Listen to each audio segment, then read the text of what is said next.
मुझे और आपको साथ लोग देखेंगे तो ये बड़ा खतरनाक कॉम्बिनेशन है जरूर, लेकिन जरूरी भी है। क्रिएटिव लोगों के समय बहुत मुश्किल भरा है।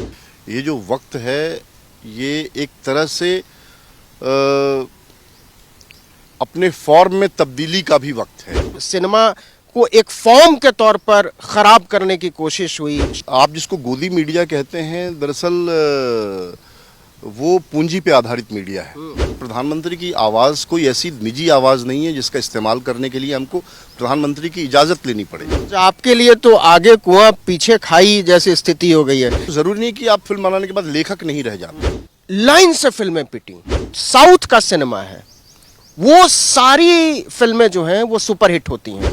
आम लोगों के और सिनेमा के बीच एक बड़ी दूरी बना दी गई है। रियल इश्यूज पर बात करने में बॉम्बे सिनेमा को इतना संकोच क्यों है? हिंदी सिनेमा में जो हीरोज होते हैं, आप उनकी जाति जो निर्धारित की जाती है सिनेमा के भीतर, आप देखिए वो ज्यादातर सवर्ण ही हीरो होते रहे हैं, है ना। नमस्कार, आदाब, सत श्री अकाल, जय भीम, जोहार। मेरा नाम है नवीन कुमार। आप मेरे आसपास देख रहे होंगे, ये स्टूडियो नहीं है, मैं एक पार्क में हूँ और सुहाना मौसम है, बढ़िया पतझड़ है, पत्ते गिरे हुए हैं और हम बात करने के लिए यहाँ हाजिर हैं सिनेमा पर। सिनेमा मेरा फोटे नहीं है, मैं आमतौर पर बहुत संकोच करता हूँ क्योंकि मैं मानता हूँ कि सिनेमा को लेकर मेरी समझ उतनी बेहतर नहीं है जिस पर मैं बात कर सकूँ।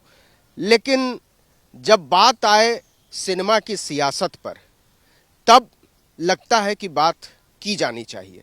और बात इसलिए की जानी चाहिए कि सिनेमा एक बहुत बड़ा माध्यम है लोगों तक अपनी बात पहुंचाने का, सियासत को भी लोगों तक पहुंचाने का। और दुनिया जब से ग्लोबल हम महसूस करने लगे हैं, छोटी महसूस करने लगे हैं, हर एक आदमी के हाथ में मोबाइल है, तब और ज़्यादा बात होने लगी है। क्योंकि हमको पता चला है कि ईरान का सिनेमा क्या है, हमको पता चला है कि फ़लस्तीन का सिनेमा क्या है, हमको पता चला है कि दुनिया के बाकी देशों में क्या हो रहा है। लेकिन दुनिया इतनी भी छोटी नहीं हुई है कि बम्बई सिमट कर नोएडा तक आ जाए। लेकिन दुनिया छोटी हो जाती है जब बात विचारों की होती है कि बम्बई में कुछ लोग जो सोच रहे हैं उसी तरीके से नोएडा, दिल्ली या लखनऊ में सोच रहे लोगों के साथ मिलते हैं तो कुछ खूबसूरत लम्हे बनते हैं। तो उन लम्हों को कैद करने के लिए हमारे साथ मौजूद हैं अविनाश दास। अविनाश को आप सब जानते होंगे उनकी फिल्मों के जरिए। अनारकली और फारा उनकी एक कल्ट फिल्म है, मैं उसको कल्ट कहता हूं क्योंकि पहली दफ़ा उस सब्जेक्ट को इतने अच्छे तरीके से ट्रीट किया था अविनाश ने। और मुझे लगता है कि वो इस वजह से उस सब्जेक्ट को इतनी अच्छी तरीके से ट्रीट कर पाए क्योंकि वो बुनियादी तौर पर एक पत्रकार रहे हैं। एनडीटीवी में, प्रभात खबर में, झारखंड में, दिल्ली में, नोएडा में। वो सही मायने में एक कहें कि बहुनगरीय व्यक्तित्व है उनका। बहुराष्ट्रीय नहीं कह रहा मैं जानबूझकर, बहुनगरीय कह रहा हूँ। तो अविनाश, आपका बहुत बहुत स्वागत है। थैंक यू नवीन भाई। आर्टिकल 19 का मैं बहुत पुराना फ़ैन हूँ और आपका उससे भी पुराना, तो आपसे बात करने का मौका मिल रहा है तो मज़ा आ रहा है। नहीं, मज़ा तो आ रहा है, लेकिन मुझे लग रहा है कि मुझे और आपको साथ लोग देखेंगे तो ये बड़ा खतरनाक कॉम्बिनेशन है। नहीं, ये है ज़रूर, लेकिन ज़रूरी भी है क्योंकि ऐसे लोगों का साथ आना जो दरअसल हम आप एक ही राह के मुसाफिर रहे हैं, बीच में मेरी राह थोड़ी अलग हो गई, तो अलग अलग राहों पर गए हुए लोगों को इस वक्त एक साथ होना बड़ा ज़रूरी है, तो लोगों को अच्छा लगेगा मुझे लगता है। अविनाश, इस समय कहा जा रहा है कि क्रिएटिव लोगों के लिए, और वो क्रिएटिव लोग जो वैचारिक भी हैं, उनके लिए समय बहुत मुश्किल भरा है। वो चाहे सिनेमा में हो, चाहे पोएट्री में हो, कहानी में हो, पत्रकारिता में हो। और इस मुश्किल दौर से आगे बढ़ना, आगे के बारे में सोचना और चुनौती भरा है। इस चुनौती को आप कैसे महसूस करते हैं? नहीं, ये चुनौती भरा है, लेकिन साहित्य के लिए या अभिव्यक्ति की तमाम विधाओं के लिए ये जो वक्त है ये एक तरह से अपने फॉर्म में तब्दीली का भी वक्त है।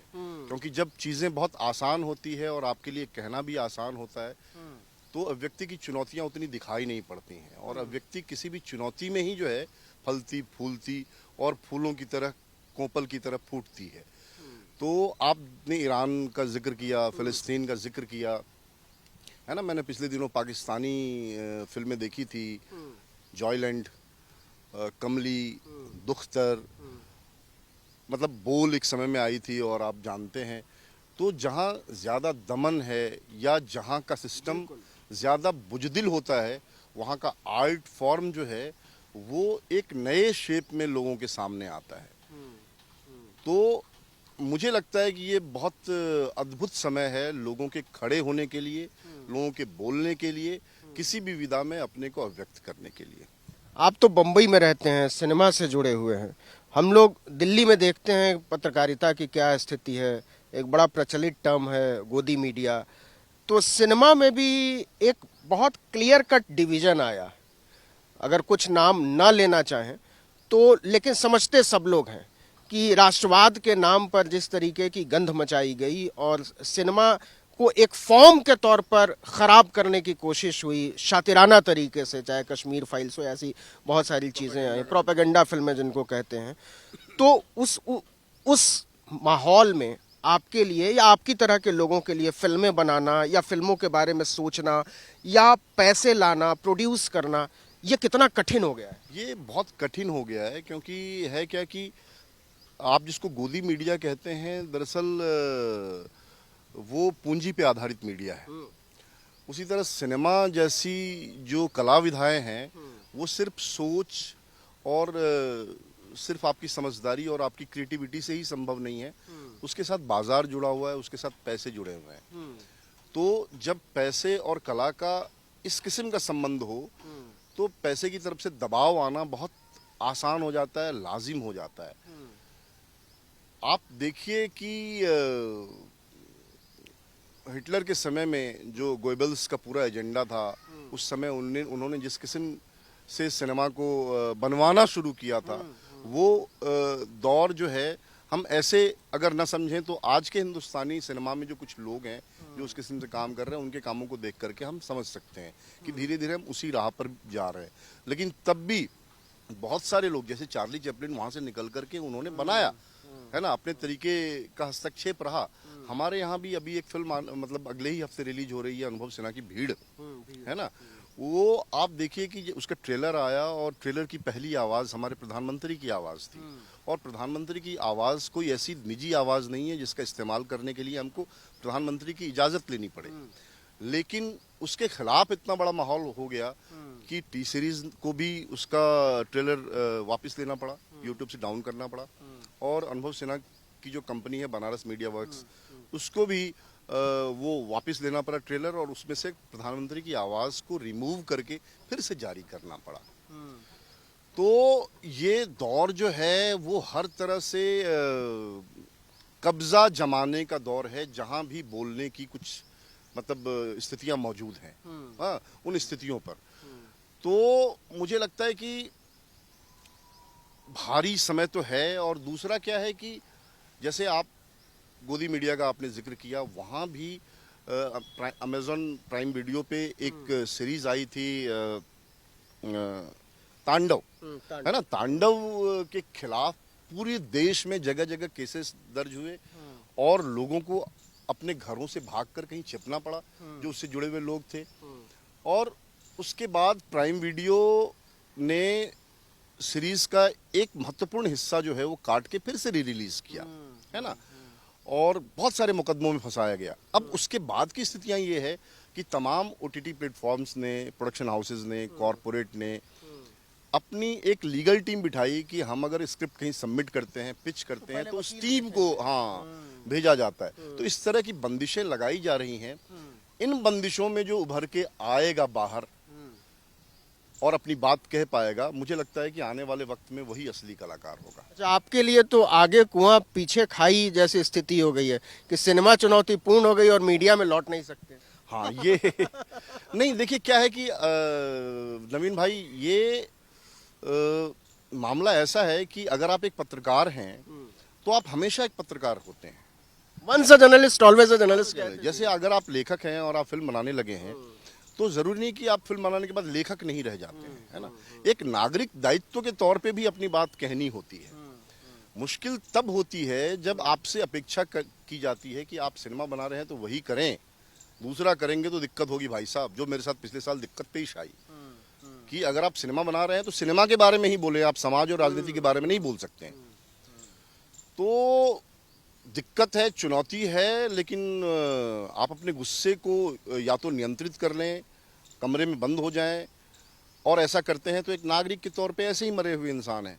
तो आपको तय करना है कि आपको जिंदा रहना है या आपको मृतप्राय रहना है। अविनाश जी, बहुत ज़रूरी जगह पर आप ले आए बात करते करते कि आप अगर सिनेमा बना रहे हैं तो कुछ और बात नहीं कर सकते। एक समय था जब बॉम्बे सिनेमा में एक से एक लोग थे और वो बोल रहे थे, प्रगतिशील लेखक संघ के साथ जुड़े हुए थे, प्रगतिशील आंदोलन के साथ जुड़े हुए थे, और उनके कहे से सरकार पर फर्क पड़ता था और सरकार पर फर्क पड़ने के बावजूद वो बोलते थे। आंधी जैसी फिल्म आई थी, लेकिन आज के फिल्मकारों में उतनी ताकत नहीं है या वैचारिक तौर पर वो उतने परिपक्व नहीं है, कंप्रोमाइज्ड हैं इस वजह से। देखिए, कुछ भी ऐसी चीज नहीं होती जो गैर राजनीतिक होती है। बिल्कुल, है ना। बिल्कुल। आप अगर सिनेमा में सीधे सीधे राजनीति की बात नहीं भी कर रहे होते हैं तो हम, या मान लीजिए एक दर्शक उसमें अपनी राजनीति की तलाश कर सकता है। बॉलीवुड सिनेमा जिसको कहते हैं, मुंबई फिल्म इंडस्ट्री की शुरुआत बड़ी कमाल की रही, क्योंकि उसमें बहुत सारे शुरुआती लोग जो रहे वो जन आंदोलनों से आए, सांस्कृतिक आंदोलनों से आए, राइटिंग की, कैफी आजमी जैसे लोग, आजमी, साहिर लुधियानवी, मंटो जैसे लोग, है ना, ये सब सिनेमा की नींव के पत्थर रहे हैं।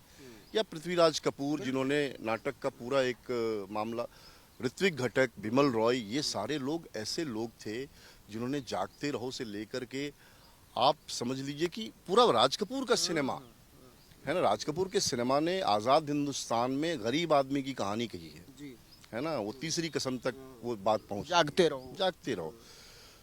ग्लोबलाइजेशन के बाद हमारे सिनेमा ने जो है वो गांव से थोड़ा विराम ले लिया। हाँ, उस पूरी संघर्ष की धारा से थोड़ा सा मतलब विराम ले लिया। स्विट्जरलैंड में गांव खोजने लगे। हाँ, स्विट्जरलैंड में गांव खोजने लगे। तो सिनेमा ने बाजार को एक नई चमक दी, सिनेमा के बाजार को, तो उसके पीछे लोग चले। आज भी हैं लोग, ऐसा हम नहीं कह सकते हैं कि वो राजनीति के बारे में नहीं। अब जैसे यही आपने कश्मीर फाइल्स का जिक्र किया, कश्मीर फाइल्स का जो निर्देशक है उसने बहुत सेमी पॉर्न टाइप की फिल्म भी बनाई हुई है एक ज़माने में, है ना।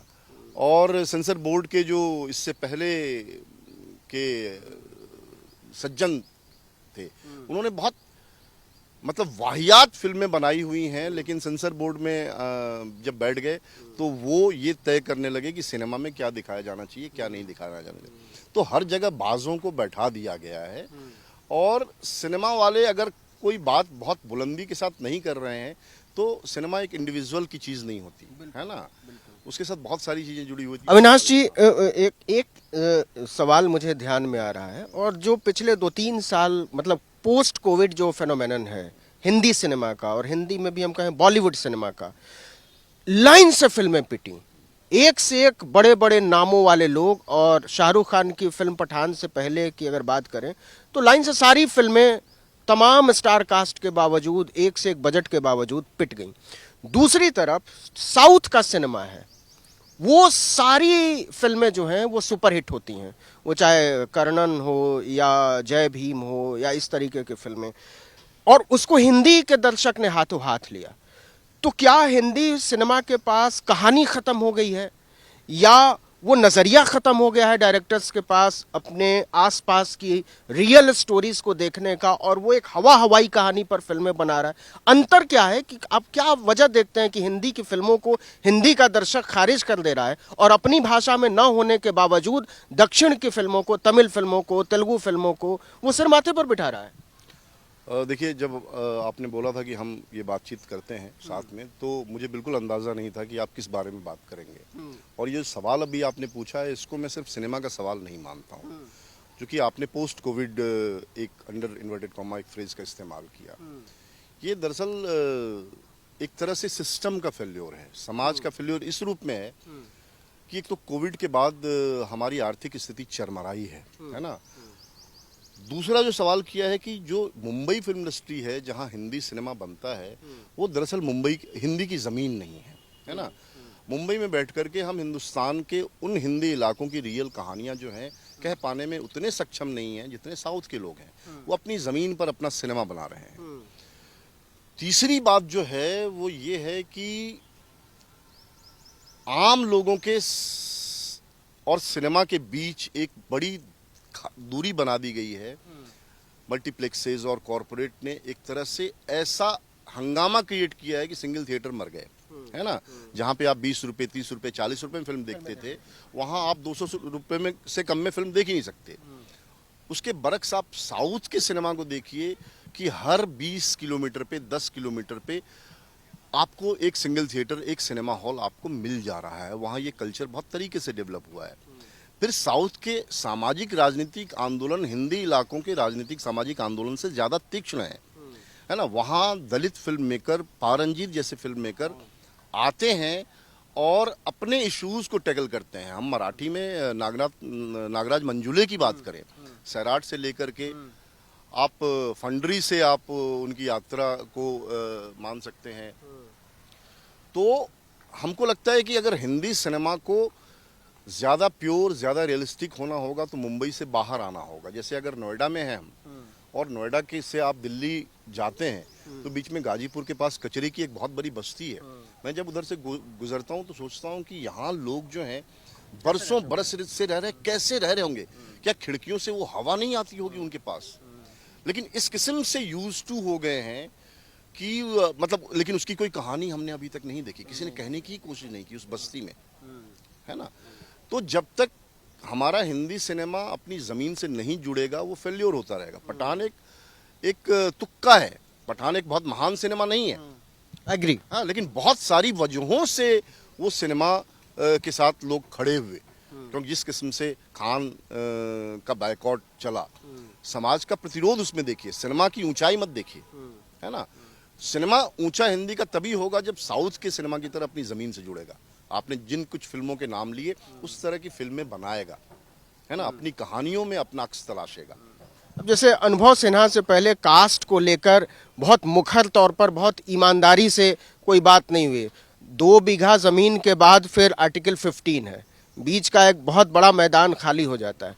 तो जो रियल इश्यूज़ हैं उस पर भाई, क्योंकि कहानियाँ तो वो लोग इधर के लोगों से ही लिखवा रहे हैं, तो रियल इश्यूज़ पर बात करने में बॉम्बे सिनेमा को इतना संकोच क्यों है? आप चूंकि इधर से गए पत्रकार थे, तो क्या देखते हैं, क्यों वो वाकई चाहते नहीं हैं या कोई दूसरी वजह है जिसकी वजह से वो सचमुच के मुद्दों पर बात नहीं करते?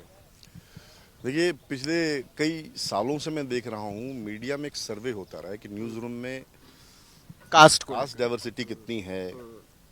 तो उससे जो तथ्य सामने आते हैं उससे पता चलता है कि मीडिया का रुख दलित पिछड़ों को लेकर के क्या रहेगा, समाज को लेकर के, सांप्रदायिकता को लेकर के क्या रहेगा। आप गौर करेंगे हिंदी सिनेमा में जो हीरोज होते हैं, आप उनकी जाति जो निर्धारित की जाती है सिनेमा के भीतर, आप देखिए वो ज़्यादातर सवर्ण ही हीरो होते रहे हैं, है ना। तो बारिश की वजह से हमको इस छतरी के नीचे आना पड़ा है, और लेकिन हमारी बातें छतरी के नीचे वाली नहीं है, बहुत खुली हुई बात अविनाश कर रहे हैं। और आमतौर पर सिनेमा के लोग बहुत कतराते हैं इस तरह से बात करने में, और मुझे हैरानी है कि अविनाश बात कर, हो सकता है इसके पीछे उनकी पत्रकारीय ट्रेनिंग रही हो। लेकिन अविनाश, अब इस मुद्दे को थोड़ा छोड़ देते हैं। आप दिल्ली से गए, आप एनडीटीवी में काम करते थे, आप प्रभात खबर में रहे, कैसे तय किया कि अब फिल्म बनानी है? हिंदुस्तान में 2 चीज़ों को लोग जब से पैदा होते हैं थोड़ा होश संभालते हैं, बहुत मोहब्बत के साथ देखते हैं। एक तो सिनेमा है, दूसरा क्रिकेट है। लेकिन हम लोग जिस सामाजिक पृष्ठभूमि से आते हैं उसमें बड़ी मुश्किल होती है कि आप जो चीज़ चाहते हैं वो चीज़ कर भी पाएँ, है ना। मैं बता दूं कि अविनाश झारखंड से आते हैं, और मैं बिहार के दरभंगा ज़िले से आता हूँ। हाँ, झारखंड में मेरी पढ़ाई हुई है, रांची में। हाँ, तो इसलिए, और मेरी शक्ल सूरत ऐसी है कि लोग मुझे झारखंड का समझते हैं। नहीं नहीं नहीं नहीं नहीं, ये आप बहुत बुरी टिप्पणी है ये। हाँ, लेकिन मज़ाक क्या तरीके से भी कुछ चीज़ें होनी चाहिए। तो एक तो लंबा वक्त गुजरने के बाद जब मुझे लगने लगा कि यार मीडिया में वो बात नहीं मतलब हो पा रही है जो चीज़ मेरे दिल में खलबल खलबल हो रही है, तो इत्तेफाक से मुझे सत्यमेव जयते से जुड़ने का मौका मिला, उस जो आमिर खान वाले। हाँ, तो वहाँ रहते हुए मुझे लगा कि जब आमिर खान जैसा फिल्मकार अभिनेता मीडिया कर सकता है, तो एक मीडिया कर्मी सिनेमा क्यों नहीं कर सकता। तो उसने मुझे एक राह दिखाई। तो जो बरसों से दबी छुपी ढकी हुई जो एक इच्छा थी, वो एक कहानी की शक्ल में जब मैंने ढाली और उसके साथ कोशिश की, थोड़ा स्ट्रगल किया, तो लोगों ने मुझे रास्ता दे दिया कि आओ सिनेमा बनाओ, और इस तरह से फिल्म बनी है। डर नहीं लगा कि नहीं कर पाए तो क्या होगा? क्योंकि ये मैं इसलिए पूछ रहा हूँ आपसे क्योंकि बहुत सारे नई उम्र के लोग जाना चाहते हैं और इस डर से नहीं जा पाते कि अगर वहाँ, क्योंकि वहाँ का स्ट्रगल एकदम अलग किस्म का है जो मैं समझ पाता हूँ। तो आपको नहीं लगा? नहीं, डर तो अभी भी लगता है ना, डर तब भी लगता था, लेकिन मैं जब सिनेमा में जा रहा था तो मेरे पास और कोई विकल्प नहीं था। मीडिया हाउस में मेरे लिए शायद उस समय कोई जगह नहीं बची थी, कुछ ऐसे सरकमस्टांसेस थे मेरे साथ। तो एक तो मुझे परिस्थितियों ने धकेला कि आप जाएं उस तरफ। दूसरा, मेरी वाइफ ने मुझे बहुत सपोर्ट किया था, क्योंकि वो उस वक्त यहाँ बीबीसी में नौकरी करती थी। तो उसने कहा था कि मैं घर देख लूँगी और तुम जो करना चाहते हो वो करने की कोशिश करो। अच्छा, आजकल जो बड़ा चालू किस्म का सवाल है कि आप क्या क्या बना रहे हैं, इसमें बहुत सारे लोगों की दिलचस्पी होगी, और अगर आप बता सकें कि उनका बजट कितना है ताकि पता चल सके कि ऐसे भी सिनेमा या ओटीटी प्लेटफॉर्म के लिए हम बनाते हैं। नहीं, देखिए क्या है कि सिनेमा सबसे पहले तो एक जुनून है, एक ज़िद है ना। बहुत सारे लोग मानते हैं, जैसे मैंने अपनी शुरुआती बात में भी बताया कि उसका बहुत सारा जो रिश्ता है वो धन से है, पूंजी से है। लेकिन मैंने पिछले दिनों अचल मिश्रा की एक फिल्म देखी, गामक घर, जो इंटरनेशनली लेवल पे बहुत एक्लेम्ड फिल्म रही है। धुइन एक फिल्म जो अभी कांस में भी दिखाई गई। वो दरभंगा के कुछ लोग दरभंगा में रह करके, और उन्होंने तय किया है कि हम दरभंगा में ही आगे भी सिनेमा बनाते रहेंगे, एक शहर की कहानी। तो एक वो वे है, लेकिन मेरा जो अपना वे रहा है, मेरी शुरुआत कमर्शियल सिनेमा से हुई है ना।